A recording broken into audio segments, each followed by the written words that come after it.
I'm in my car reading. I'm doing the Bible in 52 weeks. I know it's not 52 weeks left in this year, but I'm gonna start. And I had already started, but I wasn't consistent, so I'm starting over. And something that God said to me, I was on a trip, and y'all know people from back, sorry, got something in my teeth. Y'all know people back in the days, they always say, like, they always saying word curses over us, and they're not vigilant with their words. They're not taking heed to their words. They're not cautious with their words. They just say whatever comes on their mind. That's older people.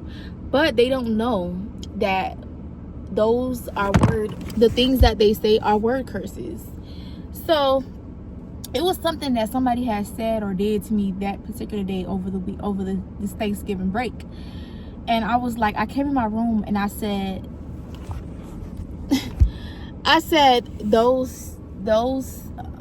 the first should be last and the last should be first, right?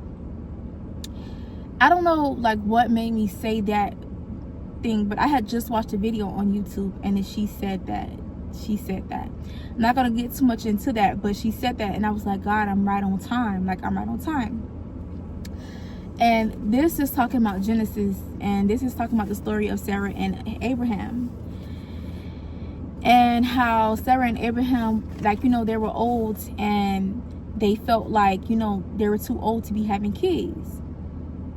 And it's so crazy because I'm gonna just say this. I feel like I'm very old, but I look at, you know, Beyonce. I look at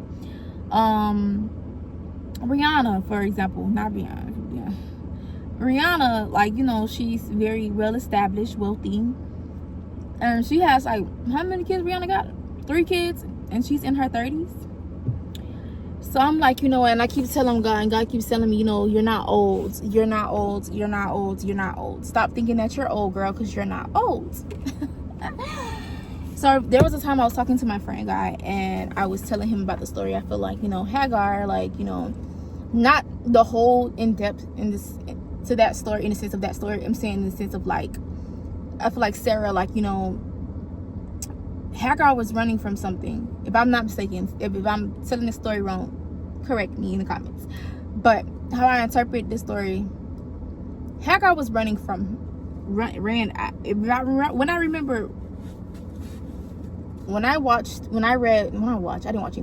read the story of Sarah and Abraham, I remember Hagar running from Sarah, like, because she didn't want to do this. So I was like, dang, I feel like Hagar, like, I'm running, but you running from a place that, you know, God is, like, you know, God is going to bless you in. Why run from that place when God is going to bless you in that exact same place that, you know, you're running from? You know, these are places that you're supposed to be learning lessons in. Like, don't run from them. Don't run from them, because you're exactly where you're supposed to be. And I had to get on camera because I'm like, God, you so funny. Like, his sense of humor is so funny, and he's so intentional. Like, I almost started crying because I'm like, wow, like, I was starting to feel like this again. And I said that, and I just keep getting confirmations, and I'm reading this, and it says in chapter 16, Sarah still hadn't had a child yet, so she took matters into her own hands and decided that Abraham should sleep with her maid Hagar. Abraham and Hagar had a son named Ishmael. God allowed it, but he did not ordain it. And see, that's one thing about God. He's gonna allow you to do. You got free will with him. He's such a gentleman. He's gonna allow you to do things, but it's up to you to be obedient, to listen, to seek out his voice, right? Y'all, when I tell y'all, and I'm talking like this, I'm not perfect. I still curse. I always have to say that, but it's like I keep getting confirmations again to, like, come on here and say stuff and be myself, because growth, I feel like the world perceives certain things, especially in this biblical world and the Christianity world. Oh, people don't curse. People still do cursing out here. Some people don't curse. Everybody is not showing their true level of where they at for real. And I think that's where I come in at, where I still can get mad. God is still working on me. God is still working on me. And I'm not using that as an excuse or a crutch. God is still working on me, so I do curse from time to time, but I'm working on it. I do know, I even pop myself in the mouth. Like, you know, you pop a little chop, because I'm like, girl, stop cursing. Like, I don't think that's cute. I don't think nothing about that is demure. Nothing about that is classy. Nothing about it is wifey. So I'm just like, okay, stop cursing. And I don't want to curse at my kids either. So yeah. But go back to the story with Sarah and Abraham.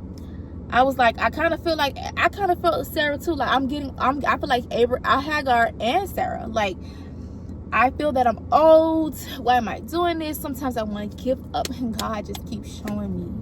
God keeps showing me. God keeps showing up. And I'm sorry, it looks a little dark. Y'all got my little sun visor thing on. God keeps showing up. God keeps showing me.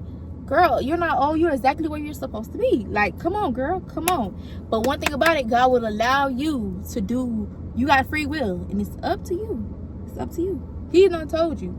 If you seeking, he showed you. Excuse me. And if he haven't seeked you and fast as he used to, he will seek you. Another video talked about time. My friend was getting on me last night about it. She was like, oh, you always run my time. Da, da, da, da. And I'm just like, but no. Da, da, da, da. Like, I was just talking to her, and I was like, not you, just ate me up. Just ate me up, and I needed to hear that. So yeah. They had a son named Ishmael. God allowed it, but he did not ordain it. You must be mindful that when it comes to the promises of God, you shouldn't take matters into your own hands. Hello? You should not take matters into your own hands. Like, God is, like, oh my gosh, it just made me want to cry, because it's like, for the last couple of years, I do not want to move without God. I do not want to do anything without God first. Like, I feel like I've done that with so many people in my life and so many things in my life that right now I'm just like, wait, pause. Did God say that? Did God say go there? Did God tell me to do that? I don't think so. Okay. I'm probably gonna post this today on YouTube. Yeah. So in chapter 18, God made Abraham, and this is a really good book. In chapter 18, God made Abraham and Sarah a specific promise, one that didn't make sense. And sometimes God is going to make promises to us that does not make sense at all. And we're going to be looking at this thing like, God, you sure you want me to do that? Are you sure? Because there was a message that I was supposed to give to a friend, and I did send it to him. And I was obedient. I moved my feelings to a side, and I was obedient to sending the message because I knew it was from God and God speaks to me. So I sent it to him. So yeah, the odds were against them because of their age. Worldly, we all think something is against us because of certain things or what we see around us, but God can replenish. We think time is not real to God. So I'm like, oh, I don't want nobody wasting my time. Rather, you don't want nobody wasting your time. No, you don't. But God, them 10 years that you wasted, God will replenish those. 10 years, God will replenish. God will give you back every single thing you lost. Okay? God will give you back every single thing you lost. Every single thing. Every single thing. I'm at 9 minutes, so I gotta hurry up. Okay. The odds were against them because of their age. Abraham was 100 and Sarah was 90 years old. By this time, it has been 13 years since God had made this original promise. In chapter 12, and they had seen no sign of their early promise.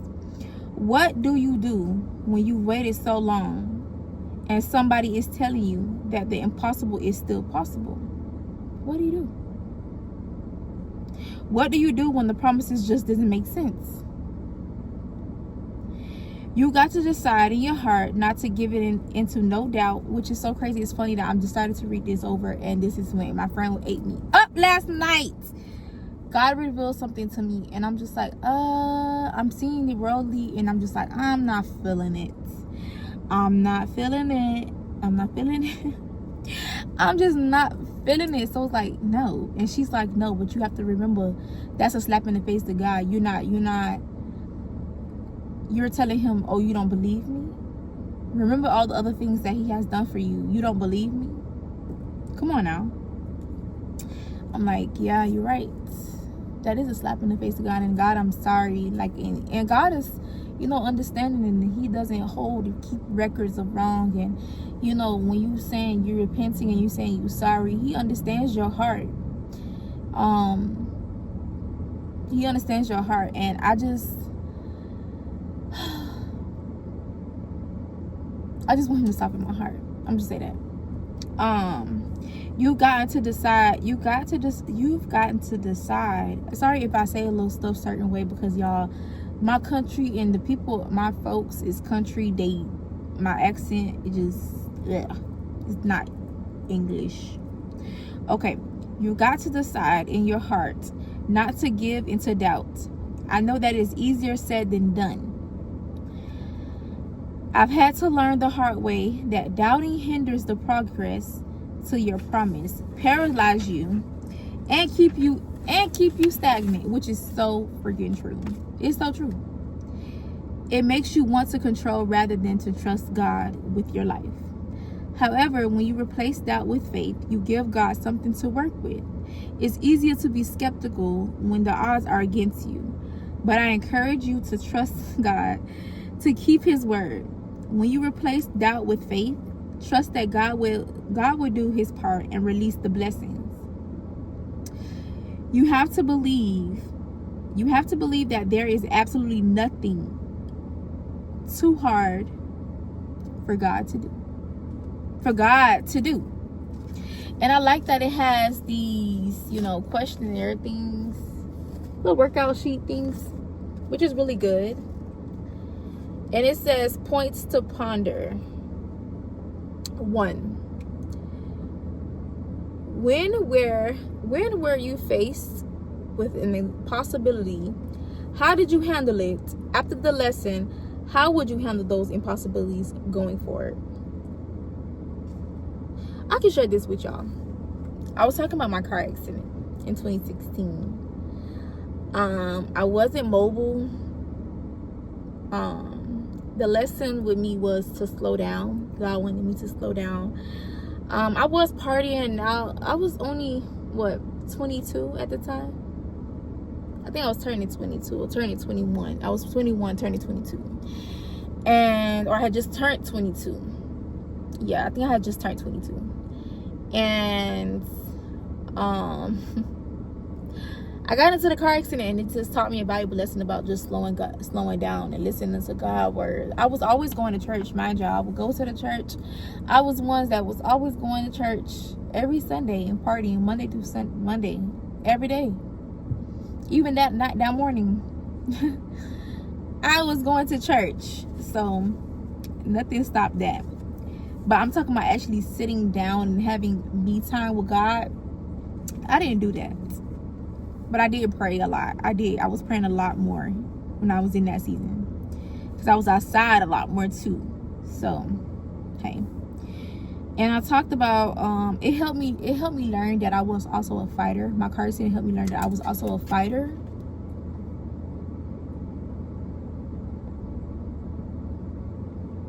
And it says, how would you handle those impossibilities going forward? So with that car accident, I had like a bunch of internal injuries.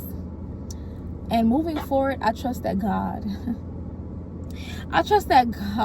will do anything and everything there is possible to help me.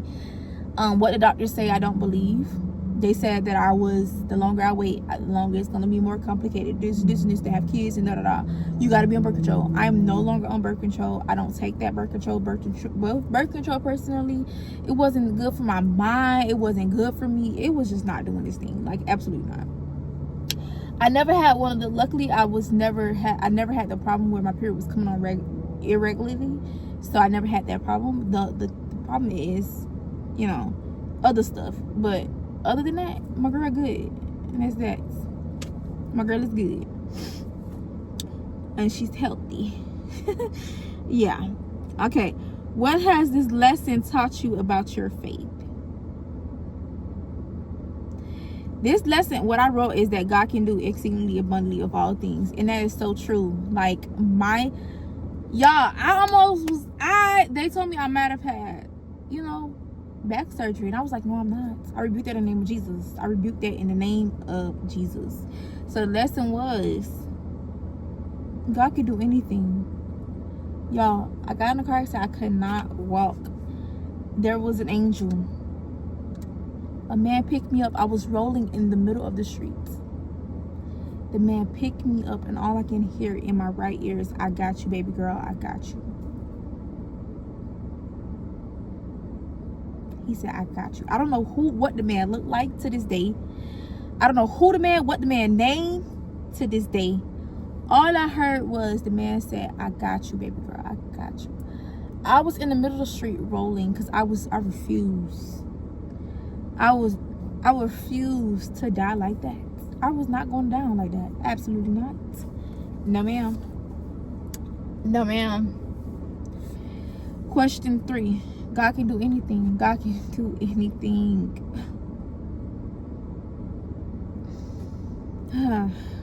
3. What areas have you discovered where you are strong in faith? What areas have you discovered that where your faith needs to be strengthened? So if I was talking about the car accident, that's gone. But right now, what areas have you discovered where your areas are strong?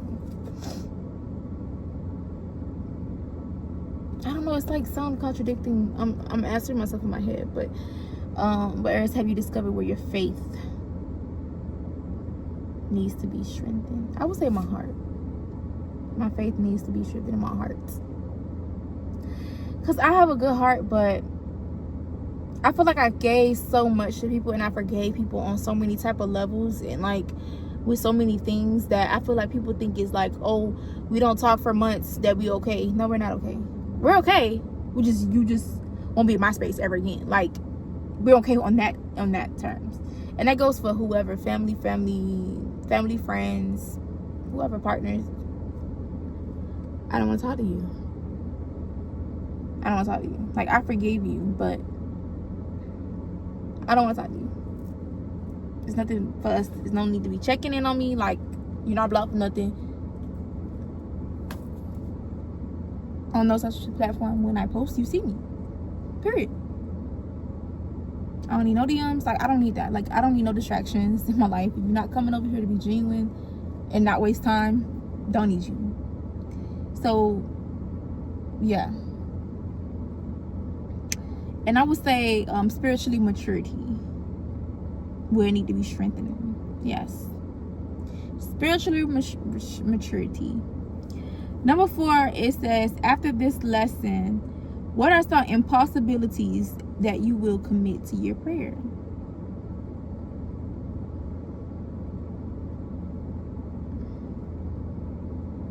Nothing is impossible.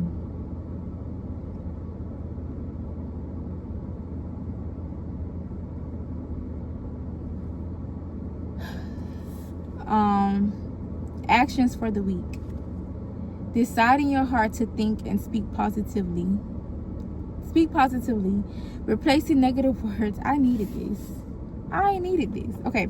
Replacing your negative words with positive ones. So I've been doing this a lot too. Like, when the enemy try to like say certain things, I say, no, change it, change the channel. I've been doing it because I am the most positive person you could ever meet.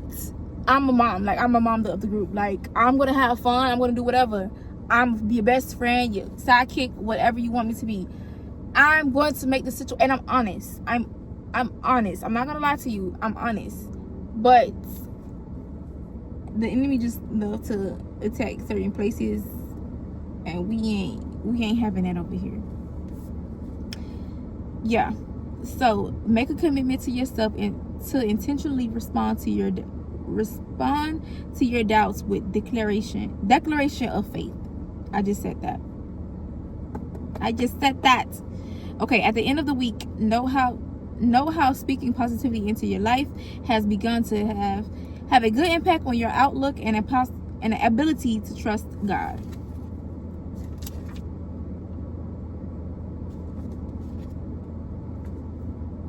This is good. So this week we're supposed to be reading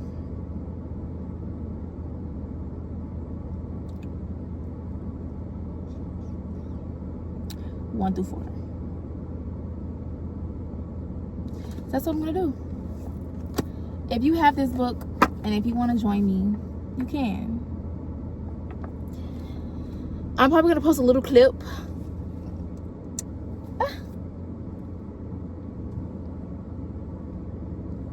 A little clip on my TikTok, because if you have this book, let's get into them. Let's get into it together. Let's do this. I've been begging my friends to do Bible study with me.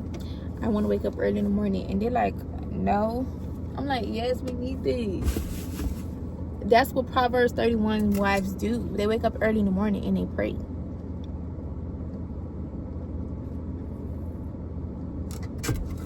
So yeah, I'm gonna do this and I'm going to post, and I'm happy and I'm excited. I don't know if I'm going to post this today. Today is December 1st. Actually, I am going to post this today, because let's start. If you have this book, and if not, you can go on a TikTok shop, or you can go into Amazon. I think I got mine off of Amazon, if I'm not mistaken. Yes, I think this book was $8, but I don't know. I don't remember because I had it for a while. It's the Bible in 52 weeks, a year-long Bible study. So let's start now. We don't wait till January. We start now. Start now to do what you got to do, and let's do it. It's by Dr. Kimberly D. Moore. So let's go. All right, I love y'all. To remember to stay positive. Remember to not let nobody knock you off your pivot, knock you off your game. Oops, sorry. Knock you off your pivot, knock you off your game. I gotta go into school because I am currently at school. I had class early this morning, and I'm about to go study because your girl got a final. So yeah, soon. I don't want to say when, but yeah. I passed my other class. I'm so excited. I think I passed with a B. I was mad about that. My mom was like, "Why are you mad? It's a B." And I'm just like, "No, because I want A's." But I think the reason why I got a B, because the lady actually did me a favor, because I stay an hour away from that campus, and the lady was like, the lady was like, I so and so. I'm not gonna say too much because she told me not to say nothing, but she gave me a B because I did everything. I just didn't go to class because, baby, that was an hour away. Okay. But the crazy part is, well, I'll share that news later. I will share that news later. Okay, so I will share that news later with y'all. I love y'all, and y'all have a beautiful, beautiful, beautiful, beautiful day. I love y'all. Bye.